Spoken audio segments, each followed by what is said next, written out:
আসসালামু আলাইকুম। তো আমরা কিভাবে আকামার উপরে হুরুপ আছে কিনা বা এক্সপায়ার কিনা বা কোনো সমস্যা আছে কিনা আমরা এটা চেক করব। তো প্রথমেই আমাদেরকে এই ওয়েবসাইটে যেতে হবে, ঠিক আছে। তারপরে আমরা ওয়েবসাইটে গেলাম, একদম ফার্স্টেই যে লিঙ্কটা আছে, এই যে লিঙ্কটা, এই লিঙ্কটাতে আমরা যাব। আমি ডিসক্রিপশন বক্সে লিঙ্কটা দিয়ে দিব।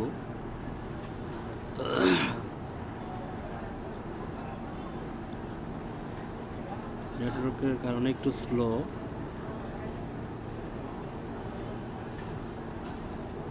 একটু ওয়েট করুন। তো এরকম একটা পেজ আপনাদের সামনে আসবে। তো এইখানে লেখা আছে দেখুন, পাসপোর্ট নাম্বার দিয়ে দেখতে পারবেন, রেসিডেন্স নাম্বার দিয়ে দেখতে পারবেন, তারপর বর্ডার নাম্বার দিয়ে দেখতে পারবেন। তো আমরা যেহেতু আমাদের আকামা আছে, তো আমরা আকামা নাম্বার দিয়ে দেখব। তো আমরা একটা আকামা নাম্বার উঠাবো এখন, 5 1 3 5 3 5 4 তারপরে আমাদের এখানে ন্যাশনালিটি আছে, এখানে আমরা যেহেতু বাংলাদেশি, তো আমরা এখানে বাংলাদেশি সিলেক্ট করব,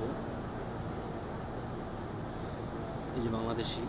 তারপরে এখানে একটা ক্যাপচা কোড আছে, এটা আমাদেরকে পূরণ করতে হবে।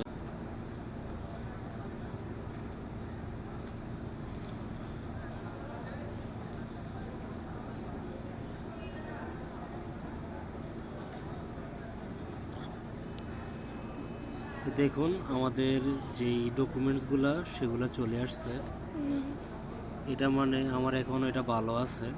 আর আমার এখানে দেখুন আমার নাম সব কিছু চলে আসছে, নাম। তারপরে আমার মুয়াসাসা যেটা, এটা কিন্তু রেড, ঠিক আছে, মানে এটা এক্সপায়ার হয়ে আছে আর কি, যার কারণে এটাতে এখন আমার তানাজুল হইতে হবে।